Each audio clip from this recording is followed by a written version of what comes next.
Today's video is going to be a discussion on all things Kindle, so I'm going to leave some timestamps in the description just in case there's a particular topic that you're interested in. You can skip ahead if you would like to, but I really want this video to cover several different topics. So I'm going to be doing a review for the Kindle Paperwhite, which is the type of Kindle that I have. I've had this for 10 or 11 months now. I got it back in January, I think it was. Before that, I had just a standard Kindle, which I'd had for about 6 years, and then I also had a different Kindle before then. I realised that I've had some sort of e-reader for the past 10 years. I got my first Kindle back in 2014, and I also had a Kobo before then, which is a different type of e-reader. So yeah, very excited to be talking about all things Kindle. I'm going to do a section talking about how much money you can save by using a Kindle, and I'm also going to talk a little bit about Kindle Unlimited and whether I think it's worth it. I'm also going to talk about how you can get ebooks for cheap if you live in the UK.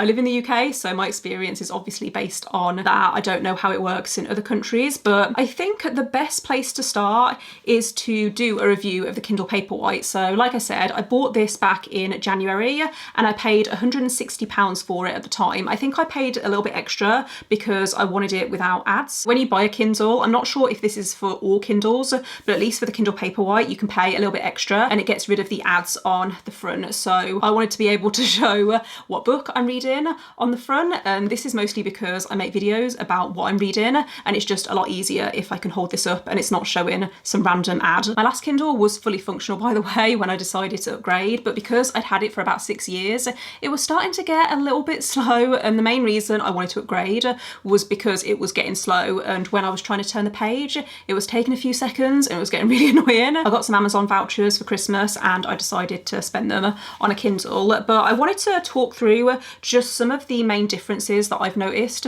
between my Kindle Paperwhite and my previous Kindle. My partner also has just a standard Kindle. I'll try and remember to insert some footage here so you can see the main difference in terms of the size of the two. So my Kindle is a little bit bigger, and it also has like a flush screen, so you can see this is completely smooth, whereas my old Kindle, and I think my partner's new Kindle, has like a little lip. Another major reason why I decided to upgrade was because with my old Kindle, the battery life wasn't great. I was having to charge it like several times a week because I do the majority of my reading on Kindle. I was finding that the battery was running down quite quickly, whereas with this Paperwhite, I charged this a couple of days ago and it's still only on 94%. I don't know if that is gonna focus, is it? Yeah, there we go. So I charged this I think 2 days ago, and I read on it last night and the night before, and it's only lost 6% battery. So this can last me weeks, and I feel fairly confident taking this away with me, like on weekend breaks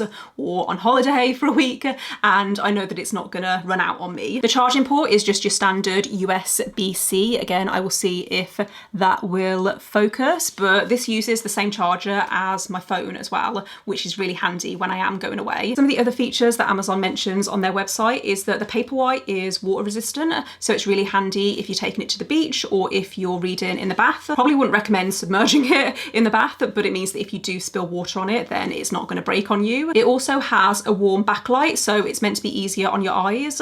My old Kindle was so old that it didn't have any kind of backlight. It just mimicked paper essentially. So it is handy with this that I can use it if it is darker outside. I know that a common question people have when they're looking to buy their first Kindle is how many books can it hold?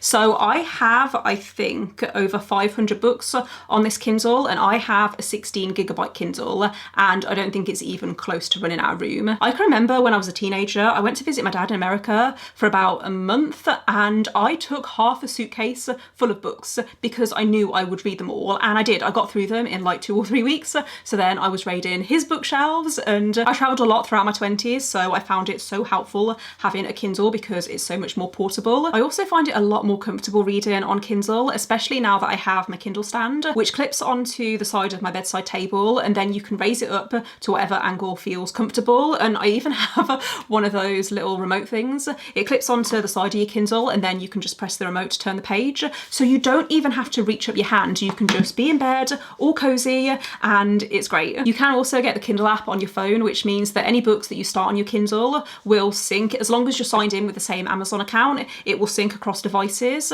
The main reason I don't read on my phone that often is because I don't find it comfortable, and if I'm reading outside, like if I'm on the beach or whatever, then I find that my Kindle doesn't overheat, whereas my phone will. Even though I do much prefer reading on my Kindle, it is handy having the app on your phone, just in case you get stuck at the doctor's or you get stuck on a train and you don't have your Kindle with you. It means that you can read for a little bit because the app will still sync the page number as long as you're signed in with the same account. I feel like having a Kindle is so much more convenient in comparison to reading physical books when it comes to series. So there have been many times in the past where I've read the first book in a series and I have immediately wanted to go into book 2. Obviously it's not that big a deal if you have to go out to a bookshop or you have to order a book online and wait for it to arrive, but with a Kindle you can download the second book immediately and start it straight away. I have marathoned so many series that way, and yeah, I just love having that convenience. Let's talk a little bit about Kindle Unlimited, because I know that this is another common question that gets asked when people are buying their first Kindle. So KU, for anyone who doesn't know, is essentially a library service that Amazon offers if you have a KU subscription. In the UK, it costs just under £10 per month. I'm not sure about other countries, but in the UK, it's just under £10 a month and it gives you access to the entire KU library. Sometimes you can get it a little bit cheaper. For example, I'm pretty sure that when you first buy a Kindle, Amazon will offer you like 3 months for a certain price. They do offers like that all the time, and so I find that it's more beneficial for me to take advantage of those offers rather than have like a rolling KU subscription. So I don't have a subscription at the moment.